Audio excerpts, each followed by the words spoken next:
This episode of the podcast is brought to you by the UK's #1 coral selling website prestigereef.co.uk and reefdork.etsy.com for all your 3D printed aquarium accessory needs.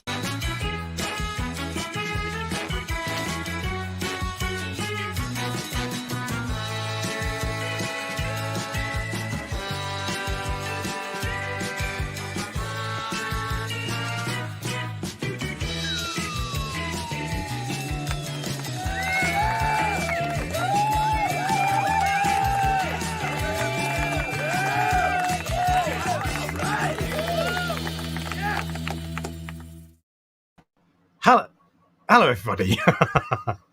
Welcome to the Prestige Reef Talk Show. Were you just shocked to see me here as everyone else is? Is that why you? Yeah, I know.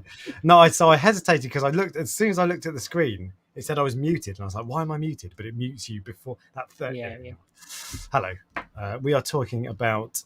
So this was a late one basically because last week I wasn't sure if I was going to be here, and I wasn't sure if you were going to be here either. And I only decided to do it. Well, actually, I was always going to do it, but I only decided what we're going to talk about today. And I just had another. It was fine, no issue, but another drama in the tank this weekend. It's like, oh god, and it's just funny because so we're talking about stressing. Reefkeeping hobby stressing you, and everybody says like, oh, it must be so relaxed. Like if you don't have a tank, people are like, it must be so relaxing owning a tank. And the reality is that for like 3 seconds a week, it is. Yeah, that's but for the rest of the time, it's just you're tearing your scalp out. This is how professional I am. I have only just read the title of the live stream. that's how prepared I am. So, because it doesn't come up for me, does it? When you send me the link, it doesn't tell me what we're talking about. Click on the bloody link. It takes 2 seconds. God's sake, Ryan. No, I'm too lazy for that. No, I like to just I'm on the spot. So I'm very tired.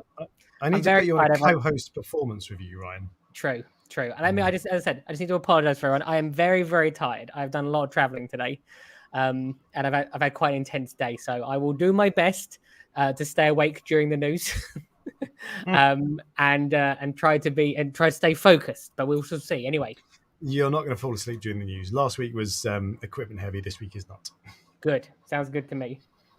So we're all right. Yes. But yeah, so kick us off, Ryan. What have you been up to?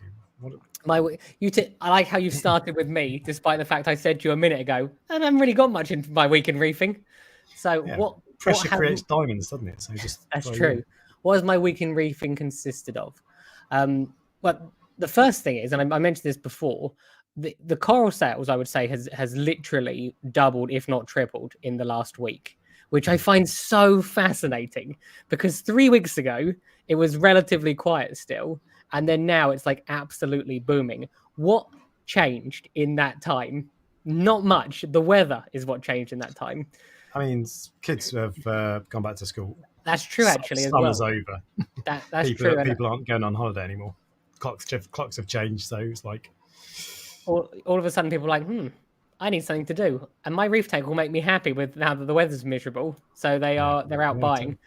So there's that. I filmed a video that was interesting. So you haven't watched it yet. What's it about? So I think I mentioned the live stream last week that I had an issue with some of the acros, or not some, all of the acros in the Waterbox tank. I've had a few people suggest different reasons what it could be. Some people have said that they think that the angelfish ate them. The angelfish didn't eat them. There's no way the angelfish would have stripped them completely bare. Every single one, maybe one, or maybe a patch of them, as you mentioned, but not all of them in one go. But yeah, so that, and someone else mentioned it could be a bacterial issue. So, but I sent an ICP test off. Nothing came back of any interest other than the fact that I needed to dose nitrate. Obviously, there was the few weird ones. You get like low copper or low cobalt or whatever, but nothing that I. You're gonna dose copper. Put it on a doser, 10 mil a day. I'm definitely not putting on a doser. I am thinking about. I have some of the elements, and I am dosing those, but I'm doing them in the coral farm at the moment to see how it goes in there. which it should actually be the opposite way around. I should test this tank, shouldn't I, on a small scale before I put it in with the thousands and thousands of pounds of stock. This is true. But that's that. Jay has asked, how was the Lego show? The He's Lego desperate to talk about Lego, Jay. Go on. The Lego show was great. I am not a Lego fan myself, but my girlfriend is. And because she allowed just so much nonsense with regards to Aqua, the mess and helping me set up and everything like that I said to her, look, in 3 weeks' time, there's a Lego show. I'll take you there. And the only thing I wanted to mention on this, because you probably won't be that interested in the actual Lego aspect of it, it was really, really interesting to see, because you have all of these real Lego fanatics there, and it's basically exactly the same as when we have the coral show, like when you go to a coral show, people that really, really love a subject all in one room and one at the time. There were YouTubers there filming, which I thought was funny.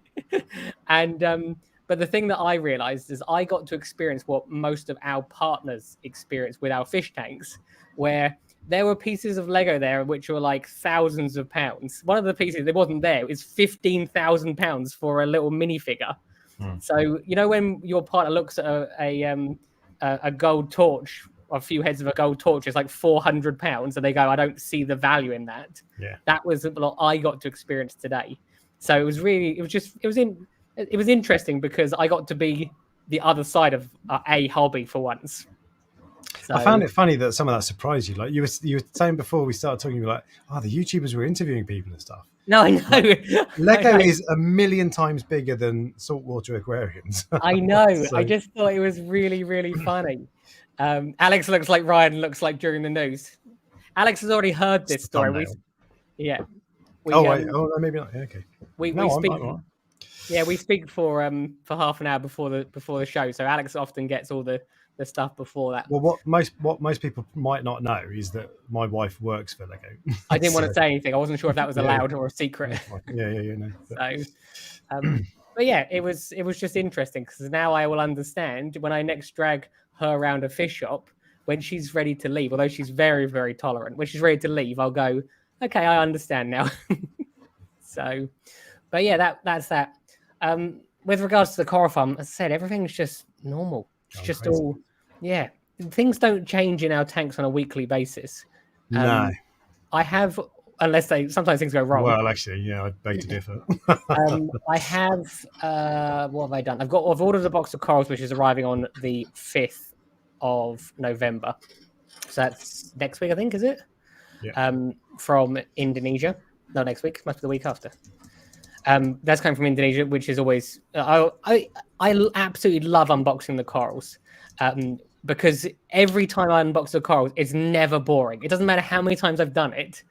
Like you will find something like you've never seen, or it's a different color variation, or something like that. So that's the bit that really like fuels me with regards to doing this as a job. So I almost get to be a hobbyist again. And I go, oh, that's interesting. I've not seen that before.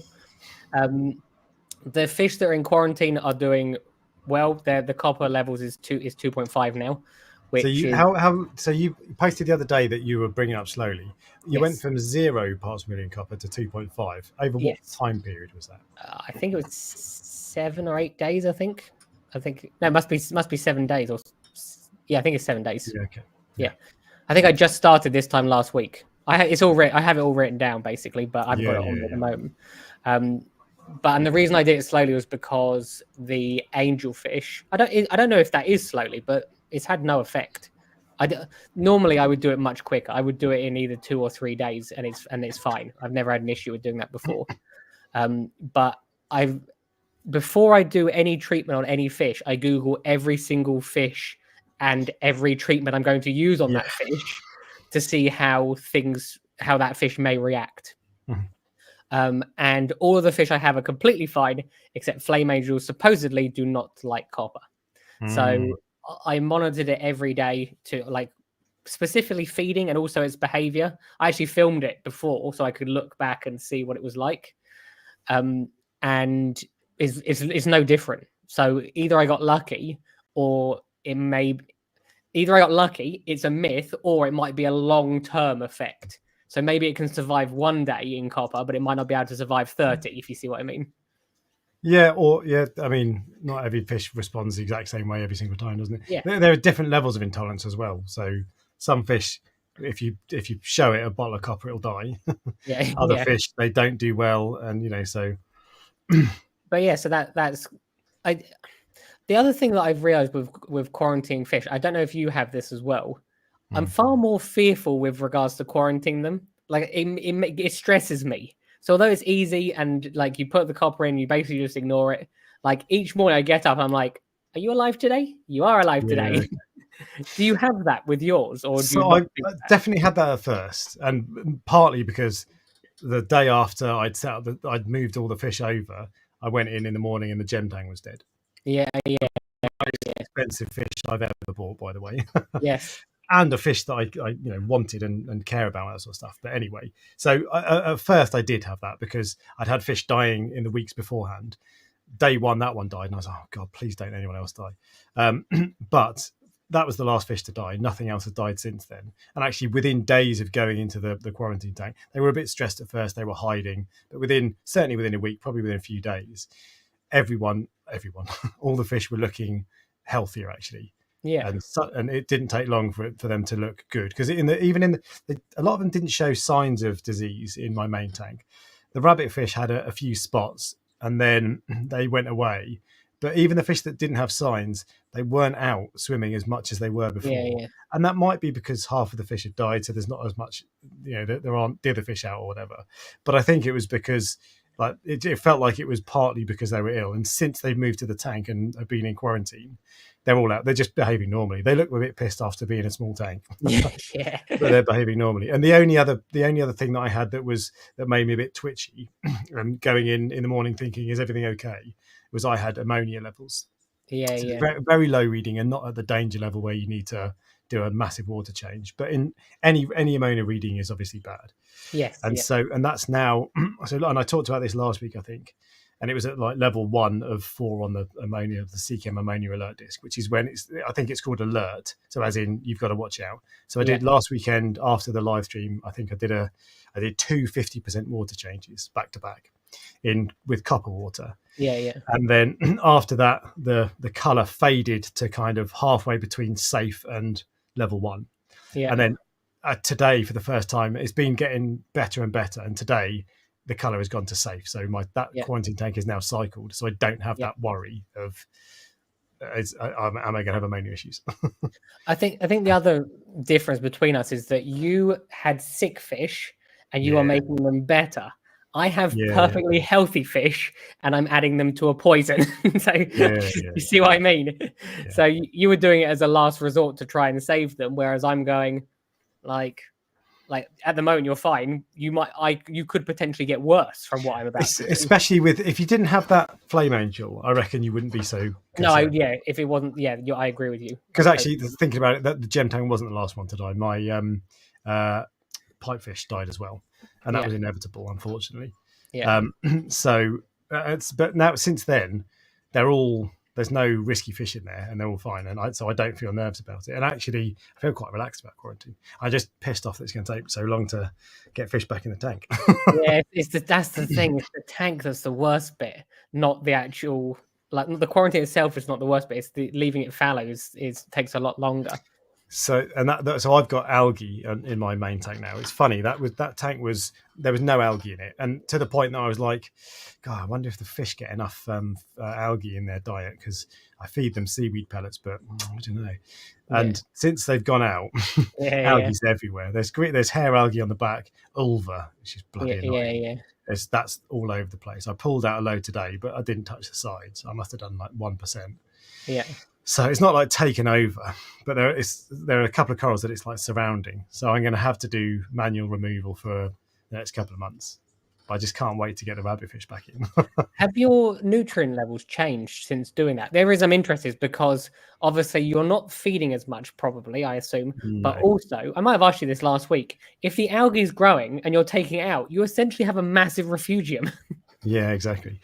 So my phosphate has dropped from it was like 0.25 or something, too high basically. Yes. It's down to 0.1 now, which is roughly where I'd want it to be. Yeah. So and the only thing I'm concerned about is bottoming out. But actually, so far, so good.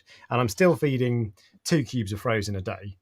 But given that that food is not being processed by fish, there must be some chemical difference, because if it's just decomposing, that can't be the same as a fish eating it and expelling it, whatever. So yeah, because obviously it uses some of those nutrients, so that's in theory it should be a lot more waste going into the tank.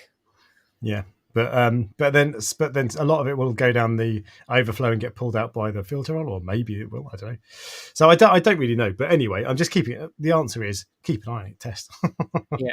So so nutrients are fine. I've got one gunny that's looking a bit, well, it's been up and down over the last, I've had it about 2 years now, been up and down for quite a while. It was starting to recover and looking good, and now it's started to fade again, and it's almost going white. It's pink, but now it's almost going white, and it's not receded, but the polyps are not really out much at all. Yeah. It's that one gunny. Everything else is actually pretty good. You're probably low on copper. you know how you won't. Won't. There's some things you go, I'm not dosing that. That might be the thing that is actually what the corals need. That's the thing. The only thing is I've not done an ICP test. All levels are fine.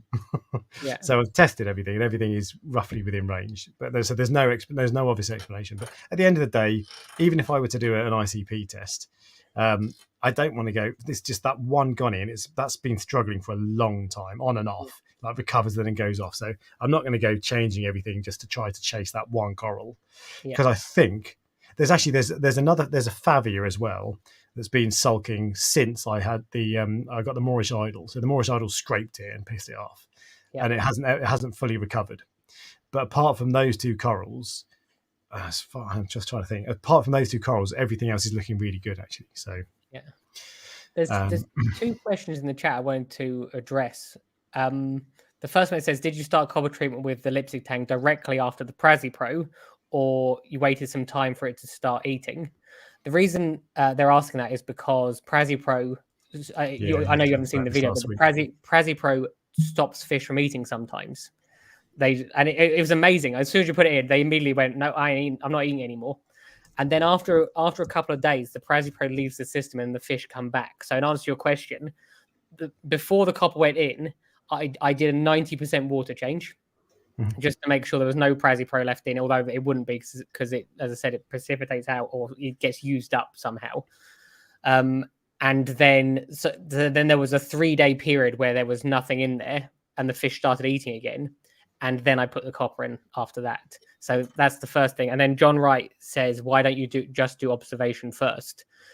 If you think about it, every single time I quarantine a fish, if I don't get it right, I have the ability to pass that on to the fish in the quarantine tank, in the tank where all the fish have been quarantined, which means, like, if I get something in there eventually, every quarantine I ever did was a waste of time. Well, if you're going to treat the fish, yeah, there's no point. There's no point just observing. I can see. And actually, you have observed for a week basically while the copper's gone up. But if you're not going to treat them, then fair enough, observe. But if you're going to treat them, treat them. Yeah, I will put them in, let them settle for a few days, get them eating, and then, because then I know the natural state of the fish. It was interesting because the convict tank actually was almost like traumatized when it first went in. It really was not. It didn't act normal. And when I looked at it, I was like, "You're not acting like," because I've got a convict tank in the other tank. You're not acting the same way. Then, of all the fish I've got, if something's going to go wrong, it's going to be with this fish. And then after a few days of just observation, and it's now the best fish that's in there. It's the fastest eater, the healthiest, the most like not aggressive. You see what I mean? But like, it holds its own against the other fish. There's actually very little aggression. And sometimes all they need is that little observation period to settle in before you give them stuff. Otherwise, it might not have been that way. Well, given it's been all over the place, you don't want to put it in and then day one start treating it. So no. And there were a couple of other questions as well that popped up in the chat. So Gary McConnell says iodine dip the favia. I wouldn't do that generally, but this one's completely encrusted onto a rock, so it wouldn't be possible. I could pull the entire rock out.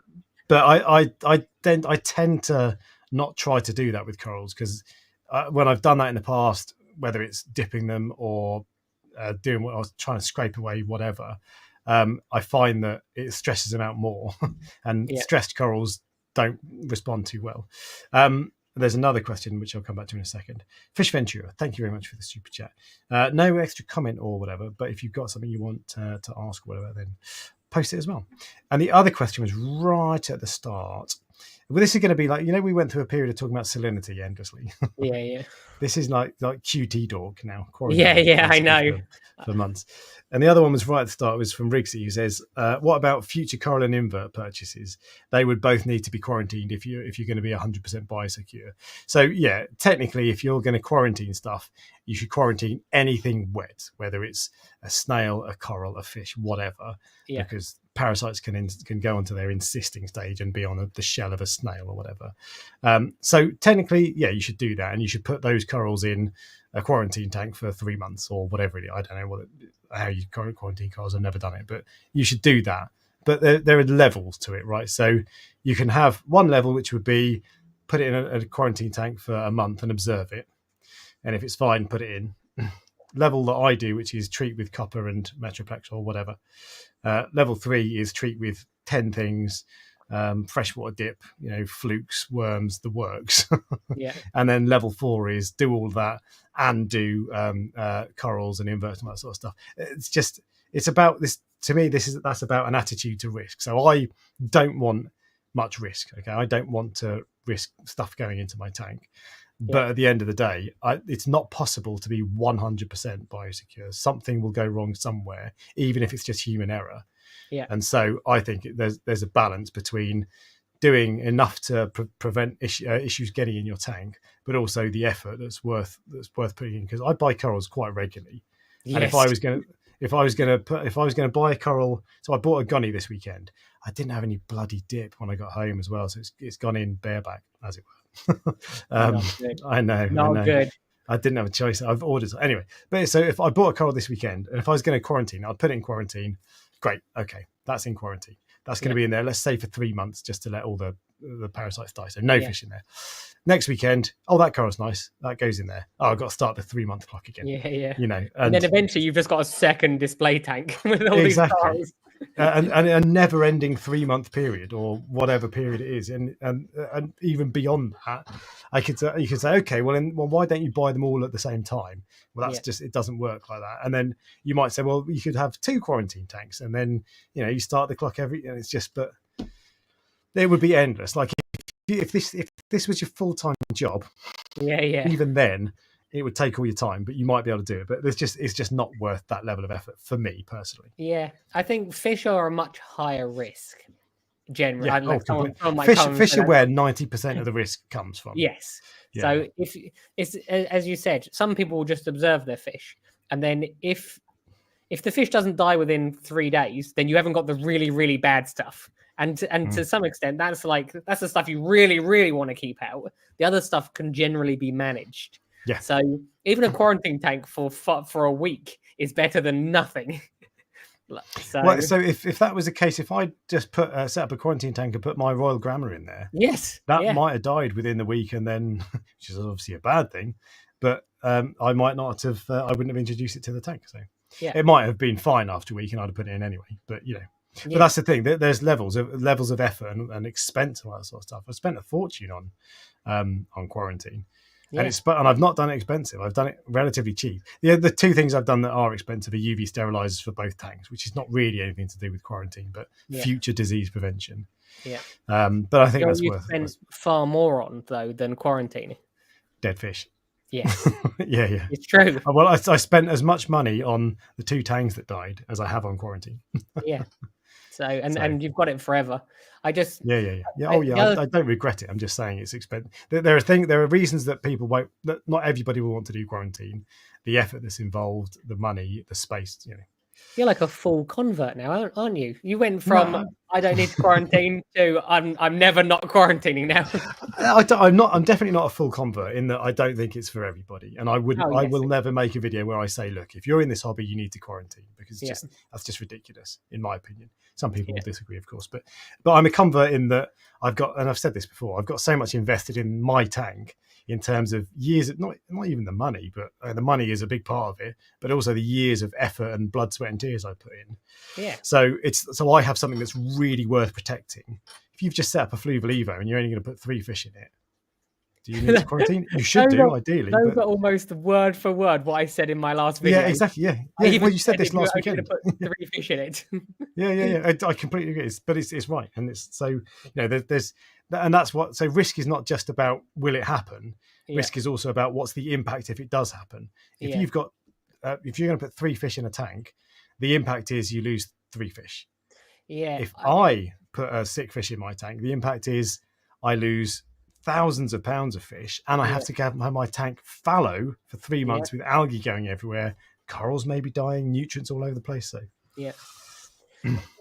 it's I'm sure I've mentioned this before. I definitely mentioned this in the video. Like, the biggest thing for me is it's like a mental barrier to you wanting to buy something, because you go, oh, I really want that fish, but I've got to wait 6 weeks before I can put it in the tank, and I've got to set up a second tank because my quarantine tank's not always running.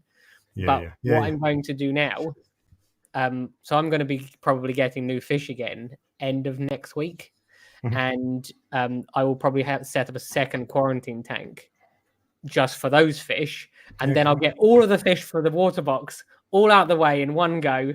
Well, obviously there'll be a 2-week space between them, and then I have to think about it again. I can put all those tanks away into storage, and I'm done. The reason I don't quarantine corals and everything like that is because corals will be going in that tank forever. No one ever fills their tank, really. Most people will have corals in their tank, and then there's always a bit more space to add one more bit here, or something will die and then you'll replace it with something else. So corals are something that goes in all the time, regularly, for years and years and years. Whereas fish, once you've quarantined them, put them all in, you're done basically until There's one side effect of me quarantining as well, and us talking about it, is that other people I've seen lots of people say, oh, I'm going to start quarantining in that case, which of course is a good thing, and it encourages, because there are some people who they'll see what you or I do, and they're like, I'm going to do that. I'm not going to question it, I'm just going to do it. Yeah. And so with quarantining, it's not necessarily a bad thing. There are some pitfalls, but it's not necessarily a bad thing. And the reason I said that was because I saw a comment about, here we go, from Trav. Because of you, Alex, I now use safety stop. That's as far as my quarantine goes, but hey, it's something. What's safety stop? Isn't that just an ammonia blocker? I thought that was an ammonia blocker, but I Googled it and it was something about scuba diving. So, but I thought that was just an ammonia blocker, but maybe it's not. It must be some kind of parasite paste. I don't know, but great. But that's the thing. But when you see the thing is when you see someone else have fish die, you're like, oh god, actually this is real now. When it happens to you, it's like, this is really real. But when you see it's happening to someone else, it's like, oh yeah, actually this does happen. So what else was I going to tell you about quarantine? My Metroplex still hasn't arrived. I bought some what is it, the chemi-clean stuff, same thing, probably 3 weeks ago. I ordered it the day after Coral Freaks, not Coral Freaks, the other one, Aqua. I ordered it the day after that, and it's still not here. Whereas some of the stuff I ordered from America literally comes straight away, like within 4 days it will be here. So something's gone wrong. I don't know if it was out of stock or something, but that's actually pissed me off now, because I was umming and ahhing about whether I should. You'll remember that the 2 clownfish in the cage, they were, well, one of them died, the other one was looking like it was going to die any minute, and I was weighing up whether to put it in the quarantine tank, and then hopefully the Metroplex would have arrived 2 days later, and then I could start treatment.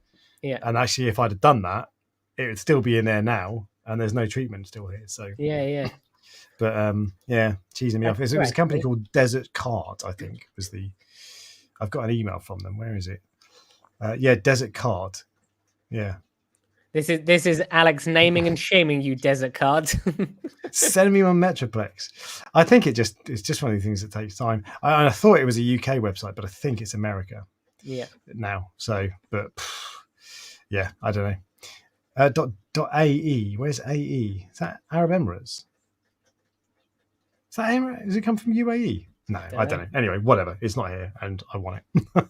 But so I've got another problem as well, though, and that's that what I realised. So someone commented last weekend after the live stream, and they said, so I'd said, look, my plan was at the time treat copper for 30 days, and then I just got to leave them in there while my tank is fallow, pull all the copper out, leave the fish in there, and then after 3 months move them across to the main tank. And it was pointed out to me that those parasites can still survive because they can insist and stay and survive after 30 days. So if I were to do that, after 30 days, I remove all the copper, some of those cysts would then spawn into toments or whatever it is, and then the fish would get infected again. So I can't do it. That's why you have to transfer fish to a separate tank if you're going to observe afterwards. Most people, just when it's been 30 days or whatever, I think they take the fish out and put them straight into a display tank. Yeah. But if you're not going to do that, you can't keep them in the same tank. Yeah. And that causes me a problem because there's no way I can set up a second tank.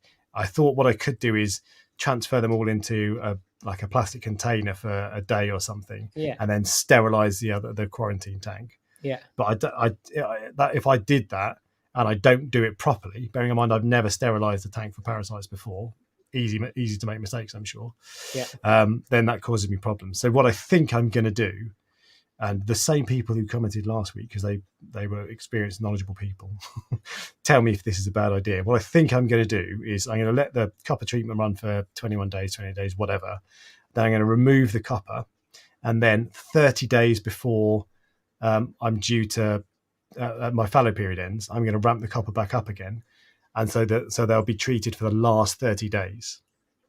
I think that's a good idea. I see. You're basically quarantining them, then stopping quarantining them, but keeping the same tank, and then quarantining them again. Yeah. And ideally, I wouldn't be doing that. But I think because my alternative is to keep them in copper for 90 days, 3 months. And that feels like a bad idea.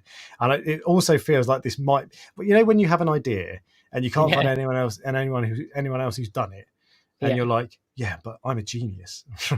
Usually, if you've got a really clever idea and you can't find anyone else who's done it, it's not a clever idea. Someone might correct me and say, no, this is why you don't want to do that. Harmful to the fish. I don't know, whatever. My alternative would. Could you lower it to a therapeutic level of copper rather than? So that when I say remove it, I was thinking either 1 part per million or 1.5 or something. I also thought about then going hyposalinity instead. So pull all the copper out and then reduce the salinity, because that does suppress them, doesn't it? But I don't want to. The more you mess around, the more problems it's like you're. I think you're thinking too. I kept the king eye in copper. I think for 60 days or something. It was a long time. The original one, I should probably go on the Humble Fish forum again. Actually, I've not asked on there for a while, but I might go back on there. I think the answer is just find a way to put them in a second tank. Yeah, look, because my other problem actually that's would be to sterilize the tank. Like you have to fill it literally to the very rim. How hard can it be? Famous last words. I know what you're saying. But so the other problem is, because what I thought was, do you know what? I'd just buy a cheap tank off eBay or something, and I'll put them in there, and then it's fine. And then I was like, I'm going to have to buy a power head or a of course, that's what I was thinking. And I'm going to have to buy a heater. And I was like, okay, but that's all right, I can do it. And I was like, how do I start the cycle? Oh, I'll put something in. I'll put some rock in for my tank because it doesn't matter. Oh no, because the tank still needs to be fallow, and I can't. And it's like suddenly. I would have to, and actually, dealing with ammonia was the thing that made me think that's a real problem, because I can put bottle bacteria in, but I'm going to have the same issues, and I could just do big water changes regularly, but there's no ideal solution to this really. So, but I'll figure that out. The first person that's come across this. No, exactly. Loads of people have had this issue. I think the answer is to reduce copper to 1 part per million or whatever. Reduce it. Basically, so it's at a more comfortable level. And then when it's 30 days before I'm due to end my fallow period, ramp it back up again, and then give them 30 days of 2.5 parts per million copper. That will kill off any parasites for definite. And then at the end of that, transfer them over. Bob's your uncle, Fanny's your aunt. Pelagic Swimmers said, bleach the tank, then air dry it with a hairdryer, done in an hour. Job what done. makes you think I've got a hairdryer, Pelagic? Yes, that's so true. I thought about that. So actually, I've got that's interesting. I've got a heat gun, just over there actually. And I was Your thinking missus also, must have a hairdryer. yeah, she has, I imagine, but a heat gun would be even better. I was thinking about leaving it outside overnight because it would go cold. Yeah. But yeah, there's probably there's probably something like, I think that's probably the idea, but I don't know. I'll figure it out. But yeah, Alex, check that out with Humblefish. I'm going to go back on and post that. You could do that, and then you could still do the last 30 days of copper anyway if you wanted to. I think that's the better idea because that feels more foolproof to me. But I don't know. This is the problem with quarantine. It's generally actually quite easy, but there's all these little things that you like traps for the unwary that you don't think of. And if I hadn't talked about this last weekend, I wouldn't have realised that taking the copper out means that parasite is going to come back. Yeah, and I would have reintroduced them into my tank, and I would have gone, and the parasite would have come back, and I'd be like, bloody quarantine, it's a waste of space. Yeah. And you'll be telling everyone not to do it. Yeah, but because that's what happens. People make mistakes on quarantine, and then they're like, oh, it's rubbish. Yeah. So, but anyway.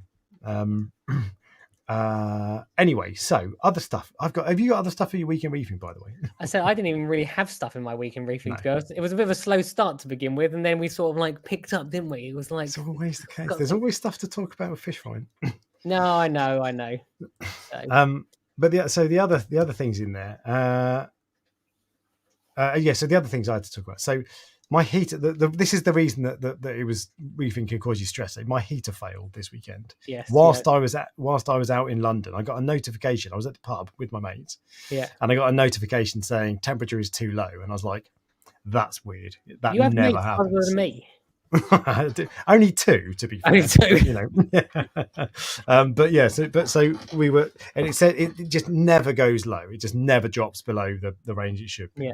So I was like, oh God, what's gone on there? And I wondered if a pump had stopped working or something, but I was like, nothing I can do, so I'm just going to leave it. So I left it, and because even if I phoned my missus and said, can you just check something, please? It's like, yeah, the heater's broken.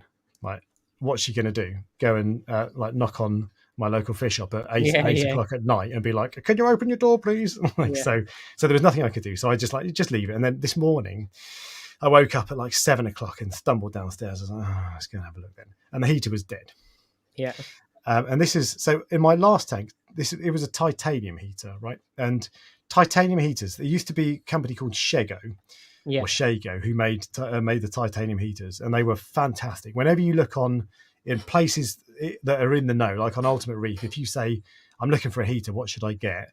The answer was always Shego titanium, without question. And I had 2 Shego titaniums on my last tank that I had for 6 years, and they were bomb-proof. They worked the whole time. They were still working when I took them out.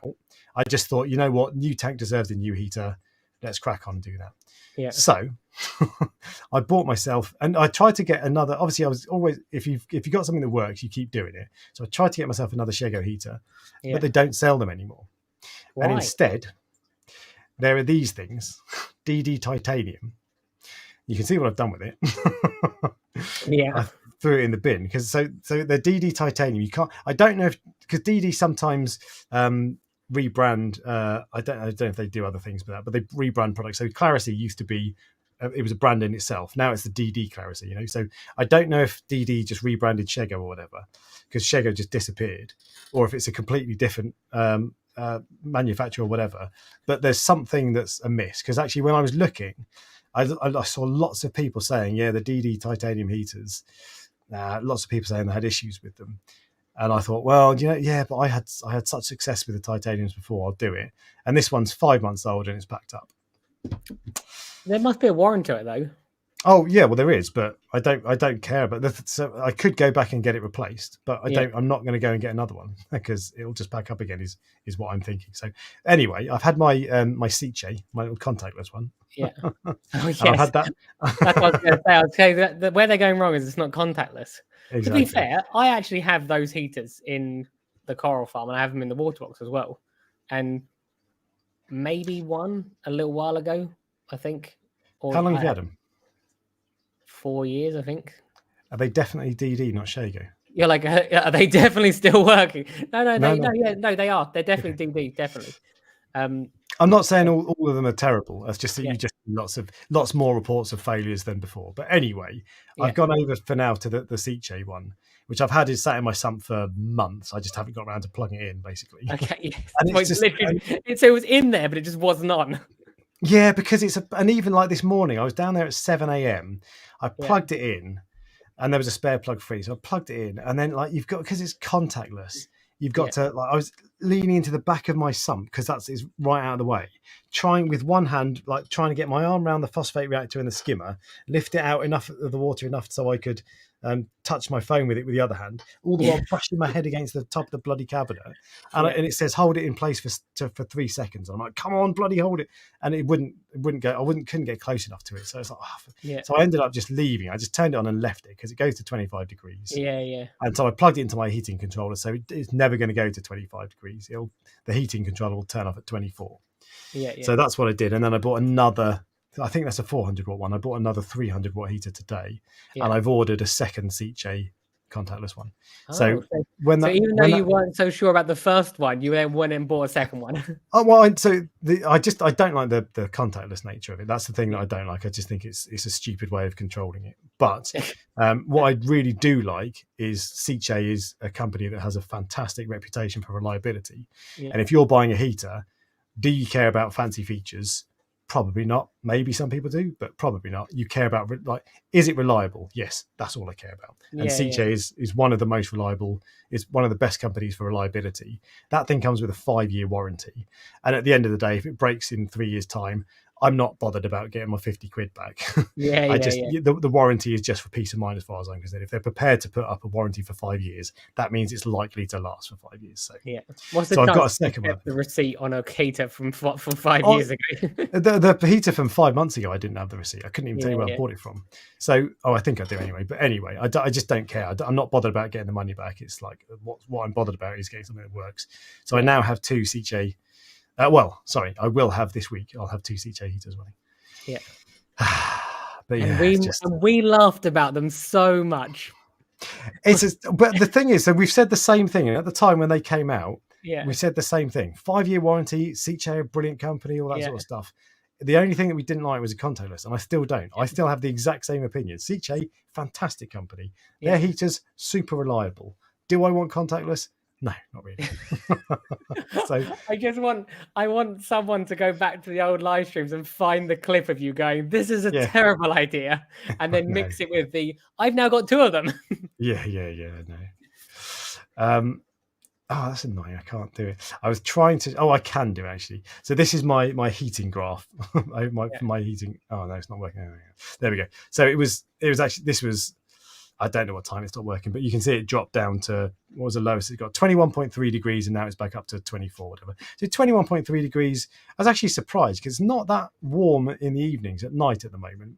And it only got down to 21 degrees with no heaters on. Okay, there were power heads running and all that sort of stuff, a UV bulb, but not that much. And 21 degrees, that's fine. And no corals looked sadder because of it. I didn't. I assumed you wouldn't, because when the corals get shipped over there in 16-degree water. So exactly, If it was that cold, I'd be worried. But 21 degrees is like fine.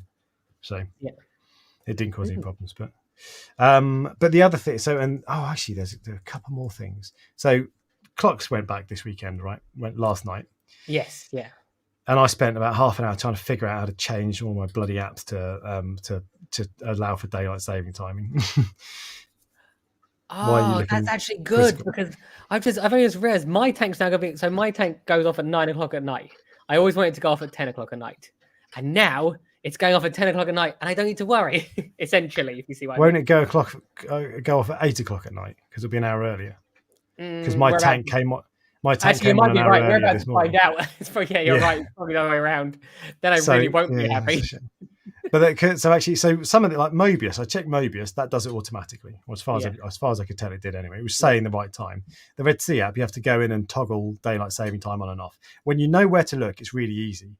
But it's not, if you don't know where to look, and because you only check once a year, you forget. It's a really unintuitive place to put it. But those were the only two. The only other thing was the my Kessel, and Kessel's really easy. The controller isn't very good, but it was easy to change the time. Yeah. So I think I've got everything. But there's always like a week after the clock's changed, there's one thing you find that's like escaped your attention. So. Yeah, we'll see in about 15 minutes if the tank turns off. You're right. But in fact, I'm almost certain you're going to be right. Yeah. Well, because I have to change the GHL app, so that'll be. That'll be I wish they all did it automatically. Mobius does, which is great, but maybe it does. I'll log in now just to have a look to see if it has, because it won't take a second. But what time is it saying on there? Let's have a look. It's saying it's 9 o'clock on the app, so it doesn't. Oh, cool. Okay. No, as in it's saying it's 9 o'clock. So it's currently 9 o'clock. I see what you mean. Yeah. Okay, fine. Fair enough. Anyway, so clocks have changed. Some people don't. When the clocks change, they just leave it, and then the time, like their lights just come an hour earlier, an hour later. I don't like. For me, I have my lights set to the time they go off, because that's when I'm going to bed, basically. So I want to maximize it. So I don't understand why you'd leave that, but maybe I'm more neurotic than most people. Definitely, because if these were set correctly and they were going off at 10 o'clock when I wanted it, or 11, and then off at 10 instead, or off at 9 instead, I wouldn't care. But now it's going off at 8. I care. Yeah. And there was one more big thing actually that I had to say. So a couple of weeks, the fish acclimation boxes. Yes, you've got one, and there was a time when I went looking for one, and they were just sold out everywhere. And it tends to be that they come back into stock every now and then. And you can see where this is going. There's a link in the description, but I'll come on to it in a second for the one I'm talking about. Have you started making acclimation boxes? No. Oh. But so last week, about 2 weeks ago, I found an acclimation box. Yeah. And I was like, I want, and I had like 15 in stock or something like that. But I didn't have any money, and I was desperate not to put more money on the credit card. So I left it until payday, YouTube payday. Yeah. And finally, I found it. I bought it, and it's this one. So there's a link in the description. It's on Amazon, but I think there's 3 left now. And it's I think this is coming. It's like a week away from being here still. So, or maybe even longer actually. It's going to be a while before it gets here. Yeah. But they're brilliant, and I want one. And now I have one. Well, I will have one soon. They last forever. They're nothing. It sounds like a ridiculous thing to say, but you go, why would I want, like, if I'm only going to get one fish or whatever? They last forever, and at some point you will need it again and again and again, the chances are. Yeah. And the other thing is, if you get a fish and you put it in your tank, the most likely time it's going to die is the day you put it in, or within a couple of days of you putting it in, because of the aggression from other fish. Not most people, but lots of people have tanks. Tanks can be absolute bastards. And I genuinely believe this. The most risky day for a fish is within the first, I would say, week of it going in. Once you pass the first week, usually things are okay. But I have absolutely had tanks which have killed fish before. Yeah. You put, especially with things like copper bands, you put it in there, the difference is like night and day. So yeah, totally. I actually have a copper band which I've had for years, which is in with a sailfin tang, and for some reason the sailfin has decided it doesn't like it anymore. I put the copper band back into the quarantine box, into the acclimation box, and because it stopped feeding, so it's now feeding and it's happy again. And the chance I want to let it out, it will be fine. If not, I'll have to move the tang. Yeah, okay. But and this is 16 inches long. You can get them any time of the year. It's just they're much smaller. This one's 16 inches long, so it's a reasonable size. Yeah. And it's got all the holes in it. It's clear acrylic. So yeah. So I'm really pleased I found that. But they'll sell out pretty quick. Because they were almost sold out in a week. But that's, you talked about that ages ago, and I was like, I really want to do that. So now I've got 3. You got 3? Oh, really? I have 3 acclimation boxes, yeah. Wow. For different sizes of fish. Yeah, okay. Right, okay. That's interesting. Why didn't you just use the biggest one? Because, no, originally I had the small one. I see. And then I got a bigger fish. And I went, I can't put that in there. And then I got a bigger fish. And I went, I can't put that in there. So over the years, they've got bigger and bigger. Are yours magnetic, or do they hang on you? They hang on. My ones hang on. Yeah, Yeah. but then you've got to take the cover off or rest the cover on top. And of it, I know what you mean. It's a minor it's not a inconvenience. huge risk. No. It's like there's a risk that a goby will jump out. Or whatever. It's probably not a huge risk, but I can put sods law. mine fits back on top of it afterwards. Oh really? Oh, It will that's just have, good. like a little lip over where Okay. it's fitting. Oh, But yeah, fine, that's good. So this one's magnetic. Although the magnets, I think my glass is 19 mil, and I think these are rated for 15 mil. So I'll have to use tons of magnets or something. So yeah. Anyway, and the only other thing, actually, no, I'm not going to bother. I've made a. There's going to be more Reef Talk Extra videos coming, and Reef Talk Extra. When I first set that up, it was going to be just like a behind the scenes videos or tank updates or clips from the live streams, that sort of stuff. Not really, just stuff that if you're really into the channel and you really want more content, that's where to go. But not really for the masses. But actually, what it's ended up being is reviews and stuff that I can do a bit more quickly. So it's actually, if you like product reviews and that sort of stuff, it's worth checking out. And there's going to be a review of the Deltec UV sterilizer. And soon I've halved up, which that's uploaded and ready to go. That'll go on Friday. And then next week, after that, the next one is the Bubble Makers filter roller, which I've done the first half of, and I just need to use it for a couple of weeks, and then I'll do the second half of that video. So, and I'm planning on doing a few more on that. So, because it's quite quick. Yeah, I find it, if I don't do the usual, all the like 10 minutes of B-roll and all the polished editing and all that stuff, and I can do it much more quickly, and I can still cover all the things I want to cover. It's just perhaps I ramble more than I might do if I was cutting it all down properly. But we're talking 10 minutes instead of 7 minutes. So there you go. And anything else from you? That's it for me. No, I think it's member question time, isn't it? It is member question time. Am I jumping the gun? No, you're not. Let me just refresh to make sure there's nothing new. Cool. Right. Okay. First one. This was in anticipation of you not being here, and this was from East Coast Reefer, who said you should do a tech and equipment heavy episode while Ryan is away and spare him the suffering. True, I agree. I think people think I put it on sometimes. I am not putting it on. Alex is well aware. Like, I have very, very tiny attention span. If I'm not interested in something, it's embarrassing for me that I cannot even pretend to be interested. So. But yeah, so I don't know. I don't really like. I like equipment, but I don't know if I'd want to do a whole 2 hours just on kit. I'm not sure. I'm not sure people would want to listen to that. If in all honesty. But it could be like 50-50 or whatever. But just more than 1%. Let's put it this way. Also, I am not the only person that finds equipment boring. So there'll be people that are watching or listening to this, going, move it along, Alex. get to the more interesting stuff. Yeah. And then East Coast Reefer also says, do you run a refugium still? I recall you did a while back, but there were some interesting discussions about the benefit versus risks or downsides at Coral Freak Show yesterday. So I don't. I did for a long time. I don't know, 5 or 6 years. I had an algae reactor as well. Never had an algae scrubber. But I ran a refugium for years. But yeah, there are pros and cons. The main con for me, so they take up trace elements, and they can strip. But actually, so the main cons for me were that actually it's too effective for nitrate, and it doesn't ever. I tried all sorts of things. I never had any luck getting rid of phosphate. So my nitrate would bottom out, and my phosphates would be more or less untouched. Yeah. So it was if you want to get rid of nitrates, brilliant. There are trade-offs, of course, but if you want to get rid of nitrates, it's brilliant. But the other thing was, I didn't like that. I don't want zero nitrates. No one does. And the other thing was, harvesting it is a pain because it grows out loads, and you get to the point where you have to harvest it to take it out, so then more can grow and all this sort of stuff. And when you're pulling it out, it's messy and it gets everywhere. And so you'll as you're pulling it out, bits escape into your skimmer and then get stuck in the skimmer, and then you got to pick them out, and then it drips water everywhere, and they're just a pain. And it's one of those things that, me, if there's a small barrier that stops me, I don't do it. So I got a little violins playing for you. I know. First world problems. This is a first world problem. But that was what pushed it. Was for me, it was like it was too effective because it kept stripping my nitrates out, and I tried reducing the photo period.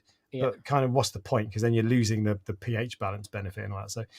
So really you need to harvest it regularly. It was too high maintenance. Was the main reason I stopped doing it. But yeah. So no, I don't. And you've never had a refugium, is that right? I've never not. I mean, no, as in I've never had a refugium. No, you technically have a refugium now, but Yeah, it's just just some a load sort of of. algae. But yeah, it's not. I don't know why I've never had one. I think I tried setting up one once, but you have to set. This was probably 15 years ago, with a deep sand bed, and just the algae just would not grow. And I was like, right, this is not for me, and I just never looked back. And Yeah. you don't need to if you have other easier methods. Exactly. Especially There are pros and cons of all filtration methods, and for most people, a skimmer and a phosphate reactor is all you need. Yeah. Yeah. Basically. Yeah. Why make it more complicated? Filter rollers are really good, actually. What have I got on my tank at the moment? So on my main tank, I've got a skimmer, a phosphate reactor that is currently turned off, and a filter roller. That's it. And for phosphate, I use lanthanum chloride. Yeah. So you don't have you need ever to be more noticed complicated. any negative effect from using lanthanum chloride? No, but I've not dosed it over a long enough period. I've never noticed it build up on ICP tests. You get readings that tell you've got some lanthanum. Yeah, but I've never noticed it build up, and I've not used it over a long enough period regularly for it to for me to give you a reliable report. But when my fish get back in, I bought about a week before the parasite, I bought a bottle of lanthanum that I can put on a doser because my current lanthanum it's super concentrated, so I can't put it on a doser. But this I can. So when I get that set up, I will put that on a doser. Yeah, but I can't. So after 6 months, I'll be able to tell you, but not for now. Have you ever had it where you put it in and then something stripped? No. No. See, it's interesting. See, I have. Really? But I might have dropped it too quickly. I was going to say, yeah. Yeah. Is that the lanthanum or the phosphate?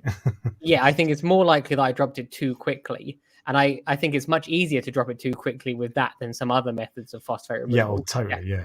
Yeah. So, but yeah, I was just interested if you've ever had. I don't. But I'm not saying. Oh yeah, that's what did it. I'm just saying that if you use it incorrectly, it could very well have been that. Same with carbon dosing. I don't like carbon dosing because it's too aggressive. Well, too aggressive with nitrate. Yeah, true. But no, so I think lanthanum is more likely a buildup of lanthanum, or if you use it incorrectly, it's more likely to cause your fish problems than your corals problems. Because it's a flocculant and it gets stuck in there, so but that doesn't mean it won't cause your corals problem. But I don't know. The thing is, when you look into it, you will see plenty of people. Maylev's Reef, for example, he's been using it for years. He slings in a load of it, no problem. I don't know if he puts it in a filter sock. I think he puts it in a skim. I can't remember, but he's quite gung-ho about it. Never had any problems. But there are other people. There were people I've followed on Ultimate Reef who've been doing this for years and know their stuff, and they have had problems with it. Yeah. So it's one of those things that I think there are definitely risks to it. It's not just it's brilliant, a miracle cure. Nothing ever is it? But I'm prepared to take the risk if I'm going slowly. But we'll see. Give me 6 months and I'll tell you how I get on with it. I've noticed a massive difference with some of the acros when you lower the phosphate. Like it's like a massive difference. So some of there's an acro that's on the website, which is currently just pink. You're going to look for a picture of it now, aren't you? It's just I think pink. I know the one, yeah. And now it's pink and gold. It's amazing. Oh, really? And like when you see it in person, it is literally amazing. Don't get it up because it's a rubbish picture. So there you go. But it's now pink and gold. Yeah. So where it has like a gold swirl around it. I think it's called a sourberry or something is what it. Oh, I say. I had a sourberry. That's raspberry Acropora. Sourberry is pink with like a green base and bits of green through it. Well, this has gold going through it. That might be different. I don't know. But so I had two corals that were, as far as I can tell, identical. They were a sourberry and a PC rainbow. There'll be a stickhead who'll be like, "Oh no, they're different because X, Y, and Z or whatever." But they were so similar that I had a PC rainbow that grew out and was doing great, and I fragged it, and that was starting to base out, and it looked really nice. I bought a sourberry off a hobbyist down in Sussex somewhere, and I put them next to each other. And then over the course of the next couple of weeks, I forgot which one was which. And I could not for the life of me tell the difference. So I ended up selling them. And I said, look, when you buy this could be a sourberry or it could be a PC rainbow. I've got no idea. It's definitely, the two are definitely different, as in they were born something different. Yeah. But to me, I think they're the same coral. I might be wrong. Another sticker will be like, But... Yeah, I would say it's similar to the PC rainbow, actually. The one you've got. Yeah, whereas that's a nice coral, to be fair. Yeah, it is. It is.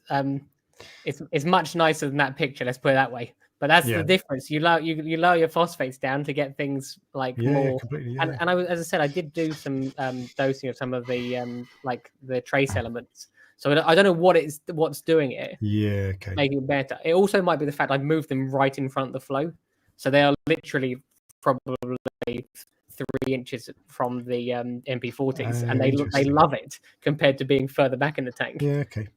Well, apparently not. Well, no, stripped. Sorry. This is in the farm. This is in the farm. Yeah, that's what I mean. I have some macros in the farm. Yeah. And they're doing great. So. Yeah. Because they do like more flow for sure. PC Rainbow. So my frag of PC Rainbow was quite expensive. I think it was thick end of £100. Yeah. It's a really nice coral, to be fair. I should get a better picture of it and update the website, because as I said, that picture's rubbish. But that was just what it was. Yeah. Okay. And there's another question from Rich's Reef. I attended the Coral Freaks event yesterday, which was superb, and one of the speakers was Tony Vargas, who shares both of your love of Japanese swallowtail angelfish. Yeah. He told a story about keeping a trio of females and then adding a male. You should try to get him on as a guest one day. So I mean, we do like Japanese angels. In terms of guests, we don't do guests very often.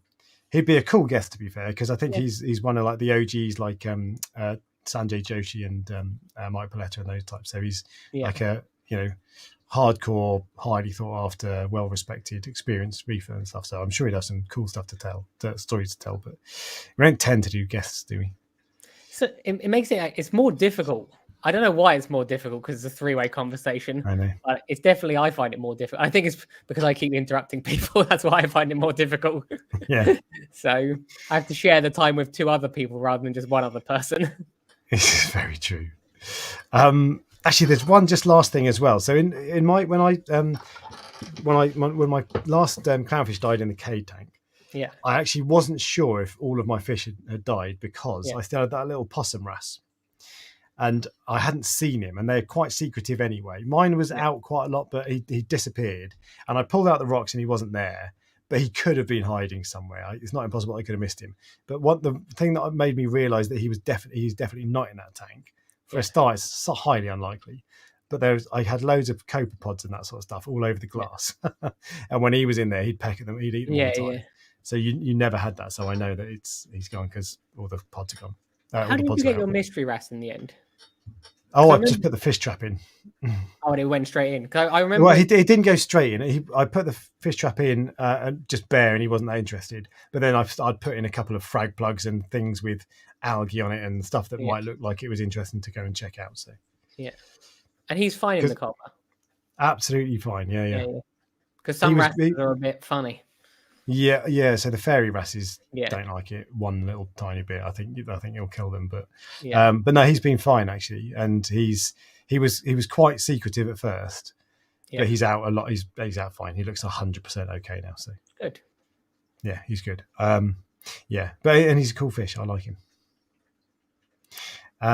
Maylef puts his Lanthanum right into the display, which should be more risky, but he said he's never had a problem. I dose into the skimmer. So skimmers or filter rollers. I think skimmer is probably the better way of doing it. But it amazes me how it works though. So when I dose it, it's so effective. When I dose it, I put it into my filter roller, and within 3 seconds of me putting literally 3 tiny little drops in, and I use Blue Life Flux RX, Phosphate RX. Phosphate RX. Yeah. I put it straight in there, and within 3 seconds of putting in 3 or 4 drops, less than a milliliter, the filter roller is turning.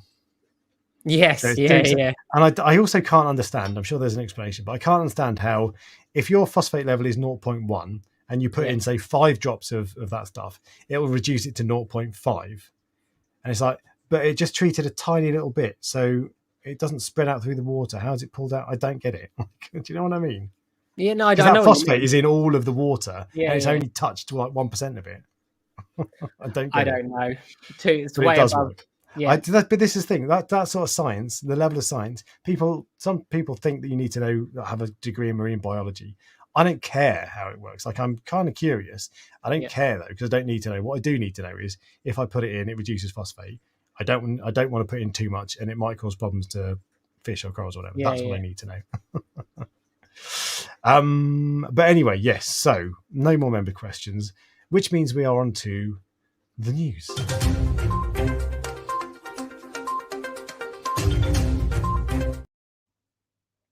And this is an early news this week, Ryan. An hour, 4 minutes in. That's okay. We're having a short one today, aren't we? That's what you promised me. Yeah. You promised me it'll be a short one. Okay. No, not really. You kind of went. I said it might be. Yeah. I like the idea of it being an hour-ish long, but I don't think you'll ever get to an hour. No. We talk too much. But anyway, right. So news. Yes, good news, Ryan. There's only one piece of news from the world of equipment. If we could cut that out, that'd be ideal. I don't know if you saw in the chat as well. There was a few other people that are definitely on my side saying that the equipment bit is not the bit they're interested in. No. It's the news, Ryan. You can't just say, "Oh, look, I don't want to know about current events or politics." Yeah. You watch the news, you get all the news. All right. True. So first thing, Friday night live stream is no more. Yeah, I saw that. There's a live stream in the UK on Friday night with Jay's Real Reef, Fish Palace, Bearded Reef, and Mogsy's Aquarium. They were the original ones, and it's changed a little bit since then because some of them have stepped aside, and they've now stopped it. So it's I think the last one was last week, something like that. Might have been the week before, I forget now. Yeah. But they're going to stop doing it, and it's kind of so Mogsy and Bearded Reef Ross aren't available anymore. Ross has had a kid. Mogsy's not around as much, and I think like they were saying, basically it's just not the same now. And I think ultimately 4 years or 3 or 4 years they were doing it for. That's a fair old run. It is. It is. Yeah. So not a surprise that came to an end after that kind of period. And we're only 18 months, 2 years in or something. So yeah, and maybe we're halfway towards the end. I know that sounds dodgy, but I know. Yeah. But yeah, it was. It's a shame that. But there you go. I will be honest with you. So I have seen some of them. I didn't see the majority of them. Yeah. Which is not unusual for me because I don't watch anything. I don't even watch your stuff, so they won't be surprised at that. But I just think anything where people are using their own time to help other people and entertain other people is sad that they aren't doing it anymore. Is what I'm trying to say. I remember when Aaron's Aquarium stopped doing it, and that was back when I did listen to stuff. When he obviously stopped doing it, it was like, well, what am I going to do with my Friday night? So. And people sort of rely on that as their entertainment, essentially, or they're part of the hobby that they can't get from anywhere else. Yeah, totally. Yeah, because it's just like listening to your mates talk, isn't it? But it's exactly the chat, but it's not. Yeah. But yeah. So thanks for doing that, guys. It was cool, and it's a shame that it's not going to be around anymore. But we of all people know the effort it takes to do that. Let's put it that way. And that's the thing. I'm pleased for them because it's like it gives them a bit of their life back, and I can spend time with their family and that sort of stuff, which at the end of the day is more important than fish. Only just. But it is. We don't like her. Well, I don't have a family, and you don't like yours. So no, I'm just joking. What the hell? I'm just joking. She listens sometimes. That was definitely a joke. Sometimes I say things that comes out the wrong way. See 5 seconds ago. But yeah, so there's no more Friday night live stream. I'm sure there'll be something else to replace it eventually. It was Aaron's Aquarium. There was probably something before Aaron's Aquarium. Then there was this, and there'll be something else. So, what else is going, Ryan? Is disappearing. Oh, Macna's going. Now that really was sad for me. Yeah. Like when I've been to 2 of them, and they were just great. They were really, really great. They were one of them I would have said would be one of the most fun days of my entire life. So it was when I saw that, and they've also been going, I think, for 30 years. So that's It's at least 20. I think it might be 30 years. I think they said 20 to 30, 33 years. That's insane.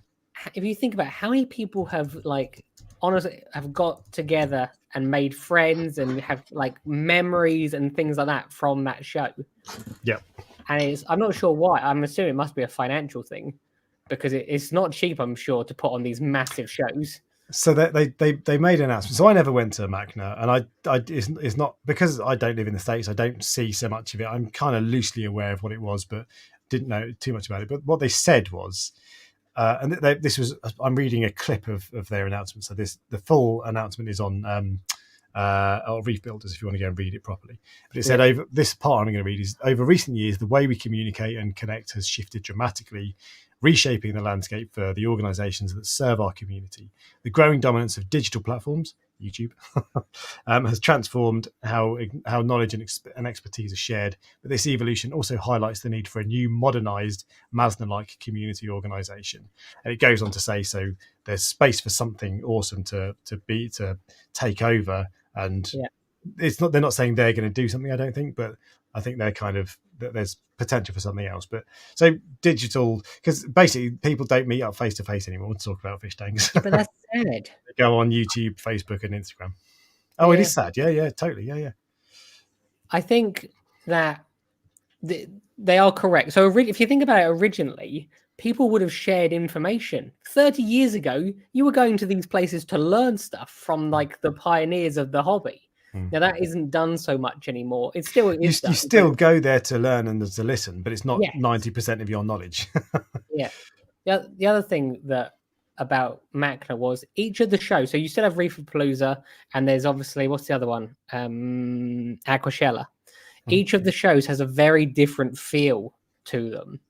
Even obviously Aqua is on an equal level of like an equal size to those.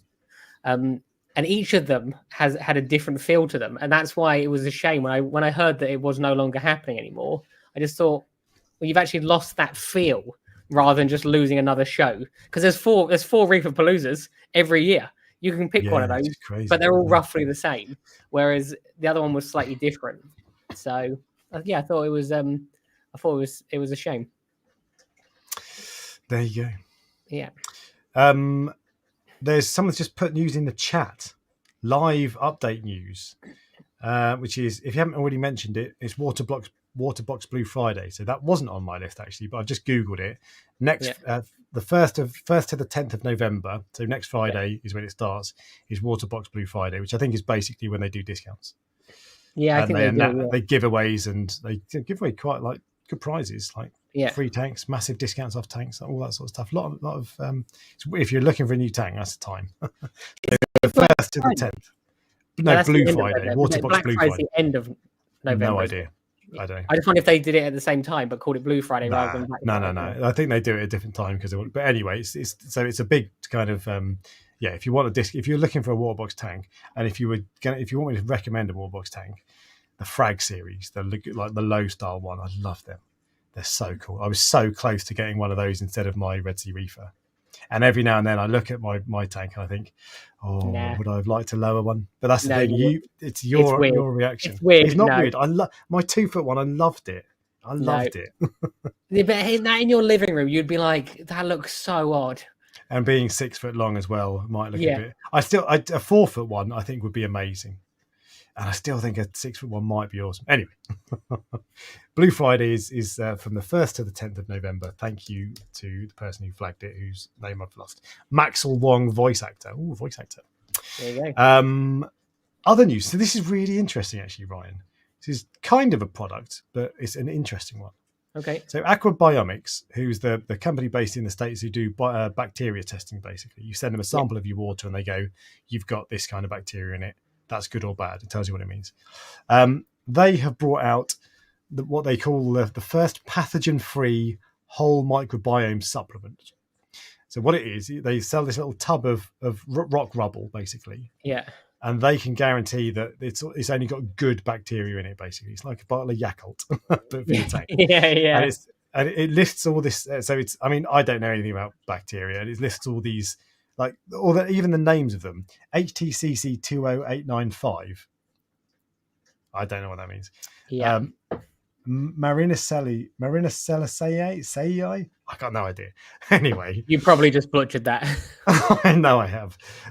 What's the one that's Nitrosomus? Nitrococcus? I don't know. I literally know nothing about bacteria. Anyway, the point is you can buy a little tub of this rock, which I presume you could use for two reasons. It's $60, which actually to me that's quite expensive, but I think that's good value. I think you could so from the stat. I haven't read all the stuff about it, but I would presume that there are two use cases for this. One, or maybe there's more. One, when you're setting up a new tank, that's your seeding. So you put that in Yeah, instead of yeah. a bottle of bacteria, and that really appeals to me. For $60, it's not over here unfortunately in the UK, but if I was setting up a tank in the States for $60, sign me up. That's probably, what's a bottle of bacteria? $30 maybe, depends on your Something tank like that, size. yeah. So that's a bargain when it's guaranteed to be all the correct blend and all that sort of stuff, and no pathogens. That's awesome. Or if you just want to provide your tank with the bacteria that it should have. The only thing that I would be interested in knowing, this is one of those things where you get a new product and on day one you go, oh, that's amazing.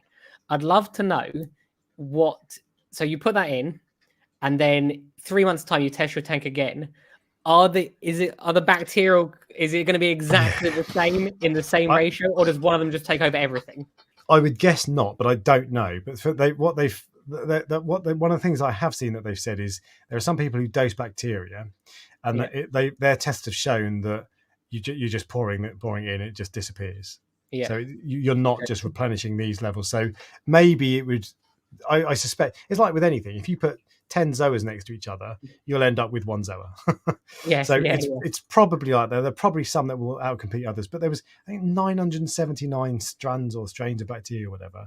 So it just, whatever. If you're setting up a new tank, to me, unless it's a budget tank, that is a no-brainer. I would do that. And I would love them to come over to the UK. It's probably a distant pipe dream for them, but that gives me a big satisfied. I don't want to know what it gives you. You don't want to know, but I think that's a good development. I think it would be a really interesting experiment to find out. I'm not saying it's a bad idea. I just would be interesting to know what it looks like 3 months later. Because you only have a snapshot. You only have day one. What does it look like on day 30, 60, 90, a year? To see if it actually makes a difference long term. And you'll be interesting every time you buy a coral or a fish or whatever, you're introducing new bacteria anyway. Yeah. So do they take over, and do they, so who knows? But I just love that. I think that's really cool. I would definitely like to see what happens long term. But yeah, interesting. I agree with you with regards to about it coming over here as well. I know it's unlikely to happen anytime soon, but when you have like struggles with your tank, sometimes it's just another tool you can go, like an ICP test or whatever. It's just another thing you can go, yeah, I've done that. That could be what it is. Yeah, very true. But yeah, a couple of people said, can't you get Waterbox tanks in the UK? Have they stopped trading and that sort of stuff? I don't actually know, but I just tried to click on the UK section of their website, and it just said website not available or something like that. But that might just have been a problem with my internet or whatever. But I don't know what the score is with them in the UK. Do you know? I actually don't know. I know they were here, and then it was becoming harder and harder to get the tanks, but I don't know if they've completely gone now. Don't know. I hope they do stay here or come back or whatever the situation is, because there's got some really nice tanks. So yeah. The final piece of news, Ryan, is, I'm just gonna give me 30 seconds. All right, we're gonna get through this together. There we go. Well, let's do this. Matchsticks. Come on. There is TMC have brought out a new algae reactor. Okay. And I saw actually this was on Mr. Saltwater Tank did a video of I can't remember where he is. He's at a show somewhere, and another company had an algae reactor, a new one, and I thought that's a little bit funny because they went out of fashion massively. They came in, they sounded awesome. Yeah. Lots of people so I had one, really liked it, but ended up getting rid of it for various reasons. And they kind of fell out of fashion. So I'm surprised that they're making a comeback now, but it does seem that they are. And there are various benefits. They keep everything contained so you don't get strands escaping into your return pump. You don't get light spill everywhere. All that sort of stuff. So yeah, but they're coming back, and these are reasonably priced. I think they're 200 quid or 240 quid. That might be why they're coming back, because I remember they were like horrifically expensive to begin with. Some of them were, and because those acrylic tubes are actually, from what I can make out, they're quite expensive to make, which is why those things are expensive. That might be total rubbish. They might cost 2 quid. But anyway, anything with acrylic seems to be expensive. Yeah, but so 200 quid or 240 quid for these ones, and they look pretty decent, to be fair. I don't know anything about them, but maybe people have figured out the lighting spectrum better and the way flow moves through them better than when they were first out. Who knows? Yeah. But there you go. If you want a refugium, if you want an algae reactor, you can now buy one or soon you'll be able to buy one from TMC. There you go. And Reefkeeper says 200 grams of rubble for $60. Not a fan. But no, that's not an unfair comment. The thing is, whenever you or me talk about value in the hobby, we are just like blasé to it, because like there'll be like a, I don't know, a new light will come out and be like, no, it's £1,000. That's not bad. Yeah, and also for me, remember, it's a business, so it's like a business. It's not my personal expense; it's a business expense, which is dangerous when it comes to fish sometimes. So, but I know what you mean. It does. It is expensive. You said you would do it. I would need more proof to know that it's actually worth doing. Oh, right? Totally. Yeah. I generally don't go for things early on. I like to let other people experiment and make mistakes and all that sort of stuff. But that company's already built up a good reputation, so I'd be cool with that. But yeah, I mean, at the end of the day, if it ain't broke, don't fix it. Why not just use live rock, a bottle of bacteria, whatever? So that's what the other thing I'd love to see. I'd love to see a comparison with live rock, or a comparison with an established tank, and go like, this is his 3 results. Because at the moment, I don't know if those results are good or bad, or if they're normal or anything. This is why we need BRS back. And when I say BRS back, they're still making videos. I mean, Ryan and Randy, basically. Doing because they did exactly that. They didn't do a microbiome series, but they did a setting up a tank series, didn't they? To show what happens when you do live rock, when you do bottled bacteria, all that sort of stuff. That was really interesting. So I'd love to see them do with this as well. Yeah. The only thing is, a small tub, is that going to be enough? Would you want more? I don't know. I got no idea. But anyway, it's just, someone needs to do that, and it needs to be someone with a budget and the time and resources to do it properly. Basically, not us. No, definitely not us. No. No, I wouldn't. If I said, "Oh, Laura, I'm thinking about setting up another tank," yeah, be like, get out. Right, all right. And that concludes the news.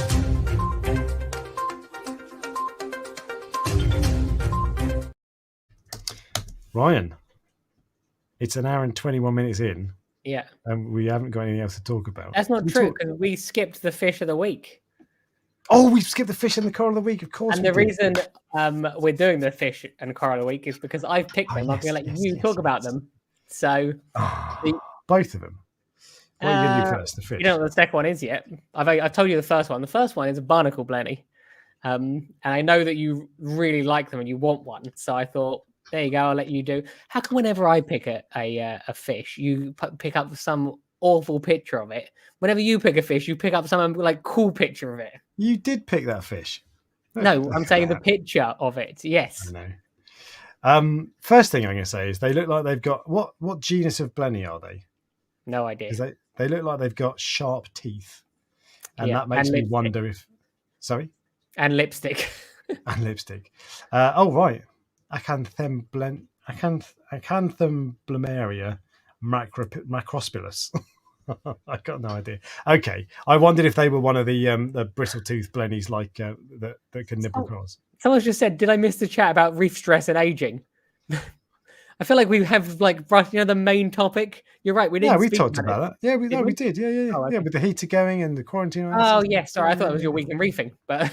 It was just, you know what, the topic, the thumbnail and the title of this, they're never like the one thing that we talk about for 2 hours. This is like a chat show where it's one of the 10 things. If I was to list everything that we're going to talk about in the thumbnail, it'd be 10 pages long. So, but no, so I don't know what type of blenny this is, as in like the family. I'm not familiar with it, but I just think they're so cool. Because you can get sort of shoals of half a dozen of them or whatever.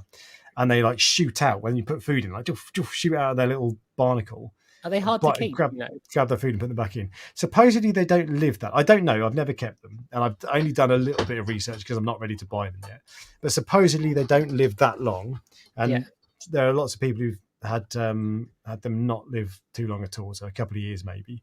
But I have seen other people who've kept them longer term, like 4 or 5 years, and still going, sort of thing. So I don't think they're especially difficult to keep, but I don't really know, and I don't know if they have a reputation for nipping at corals. I think probably not, because if they hide all day long, but maybe they go out at night. I don't know, but I don't really know. But they're cool. They're really cool. In fact, And your plan is to have them? I want 5 or 7 in my tank. 5 I just or think 7? that'll be a really cool feature fish. Yeah, because you're basically odd numbers, aren't you? And What if they 3's get too on? little. Yeah. They probably bicker, don't they? Yeah. Well, you put barnacles in there for them. Yeah. So the barnacles, where is it? There was one of these pictures had a barnacle. You see these in the shops all the time. I don't know if they're man-made or if they're real barnacles. I think they must be man-made because they always look the same. But it's these things. Yeah. So I think they're ugly. they are ugly. Once they're covered in coralline algae and everything, they'll probably look all right. But I do think once they're they're covered in Cyphastria. That's True. Oh yes, I'm doing that. But yeah, so they're not particularly attractive. But like you say, over time, maybe not notice them. But yeah, I just think they're cool. What's the oh no, actually here's a better picture of the barnacles you get. So it's these things. That's quite a small picture, but still you get the idea. They're not pretty. The coral of the week is a coral I've never had. And I don't think you have ever had one either. Doubt it if you haven't. Yeah, it's not something particular. It's a nice coral, but it's not something that you've never heard of. It's an Acanthophyllia. I've never had one. Oh, I see. As a coral of the week, and I don't think they're that difficult to keep compared to like other corals. We just don't really have them, do we? As far as I'm aware, they're pretty easy. They're the same as a what's it called, a scolly. Yeah. In terms of difficulty to keep, because it's just a big polyp at the end of the day. Yeah. They're like a scully on steroids. They're stunning. I love them. But we've talked about it before. You can't really get them over anymore. But yeah, look at that. There's someone, I think it's Rich's Reef. He has loads of them in his tank. Like the whole base of his tank is covered in them. I think it's Rich's Reef who has them. Tell us if it's you here in the chat. I said I've never had one. They're also one of those corals which is really expensive usually. Yeah, mega. So back in the day when we got them all the time, there was one in Reef Dreams. That's how long ago it was. Reef Dreams in Winchester, really good shop that no longer exists. And that it was, I can't remember if it was $2,000 or $3,000. It was crazy though. It was mega bucks. It looked amazing. Yeah. But when I was relatively new to the hobby, and I didn't think 60 quid for a tub of rock is a bargain. Yeah. So that's probably in Rich's tank now. Yeah, probably. They're massive, meaty, fleshy things. Yeah, they're really nice. Yeah, and they get huge as well. That's the other thing. I've seen some of them that are huge. Especially you see loads of them in America, and places like that. But you just don't get them here. So no, one day maybe if Jamie Craggs figures them out. They're beautiful. They're really pretty. I like them a lot. Actually, it's not too dissimilar. What's that? Is it Cynaria? What you got on that I was looking at? Yes, that's sold now. That's gone. So I bought it the other day. Yeah. I was sniffing around thinking about it, and I didn't go for it in the end. I decided against it, but they're similar. They're just not as nice colours. Don't you worry. I'll get you another one in. And now that I know that you're tempted by one, I'll just keep getting one in until you eventually buy it. There's a couple in Reefkeeper Moss End at the moment, and they're nice, but they're not like, it's not an Acanthophyllia basically. So I want it to be those uber colours. They're very nice, and even without the nice colours, the textures and the contours and the jiggliness are cool. It's a different kind of coral. I don't have anything that's comes close to that really. Scully kind of, but yeah, they're very nice. I want brightly coloured ones. I got a Cynaria from you. What was that? Was it a Cynaria? Yeah, you've that got one red already. one. Yeah. But that's a tiny one. That's a tiny one. It's not that small. It wasn't that small when it was here. Tennis ball size. That's not that well. No, but like the big Cynarias I've seen recently, the one in Reefkeeper is massive. Oh, is it? The one I've got at the moment is bigger than the one that you have. Yeah. But it's very nice, the one I have, by the way. I was playing with it today. I put it on a mat. Yours is bigger. It's nice. You're playing with it today. Look, Alex, calm down. I know. But yeah, there we go. So that's the coral of the week. I love that coral. There's some chat questions that we're going to go to, Ryan. Yeah. First, I'm happy to stay here if people want to ask questions and stuff like that. It's just sometimes it's difficult to stay if it's not. Like we won't stay for much longer, but I can't go back and look over all the stuff that's come up before. So if you've got questions you want to ask, then and you already have asked it, post them down today. EIY Kuma says, "That's what I was going to say." Ryan, what wrasse is in your quarantine tank? I didn't think you had a wrasse in your I do have a wrasse in my quarantine tank at the moment. I thought it was a juvenile Melanaris wrasse. I believe it is an adorned wrasse. So I bought it and I didn't question what it was because I was like, yeah, you know, if you went into a shop and you went, oh, there's a yellow tang there, and then you bought that yellow tang and then you got home and you realized it wasn't a yellow tang. I know there's no fish that's similar to it. Yeah. But with these, so I didn't question it. And it's, as I said, apparently it's that. So, which is similar to a Melanaris, but slightly different. I don't know. Less ugly, to be fair. I don't know anything. I don't know if they're aggressive. I don't know if they eat shrimp or anything, but I think they're roughly the same. Well, Hoover's wrasse are right bastards, or can be anyway.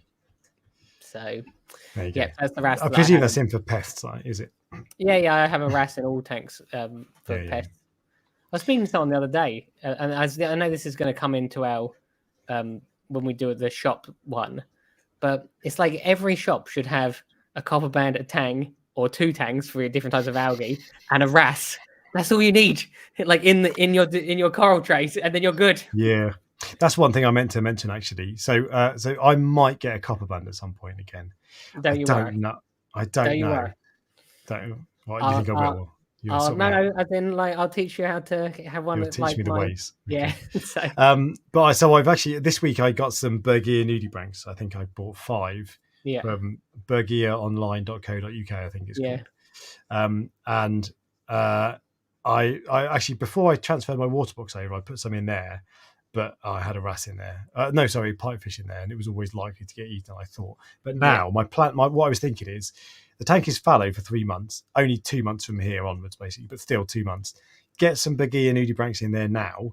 They've got 2 months to do their thing before I put any wrasses in.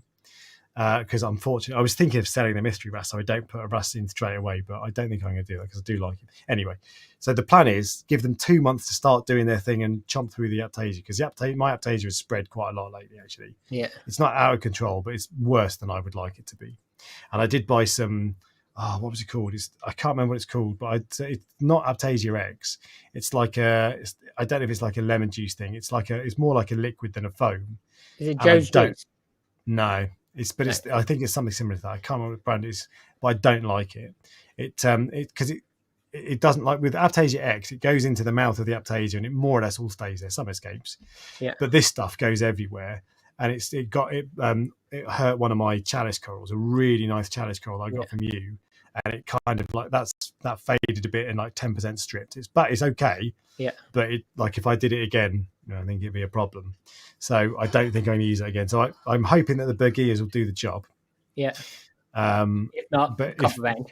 Exactly. If they don't, then copper band might be the answer. But we'll see, because supposedly with the berghia.co.uk, berghiaonline.co.uk instructions say after a month you should start to notice a difference.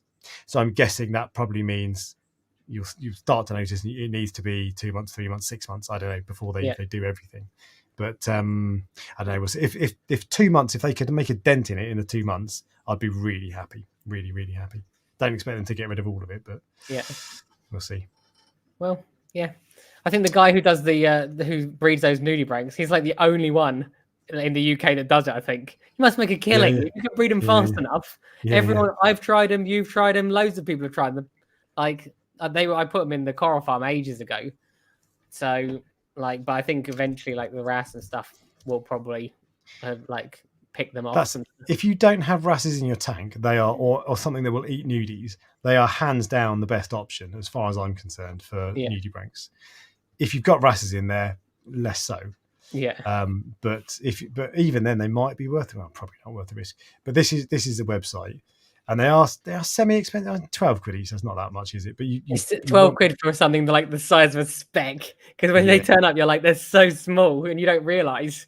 But these are actually these were a decent size. These guys, but I mean, to get rid of aptasia, spend 100 quid. And again, this is numb to price. If you spend 30, 40, 50 quid on Berghias to get rid of, if it works. Yeah.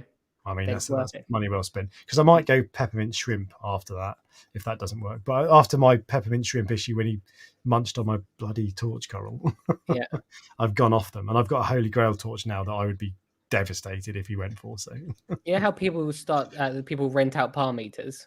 I'm thinking about renting out copper bands to people. Yeah. Like, That's a good idea.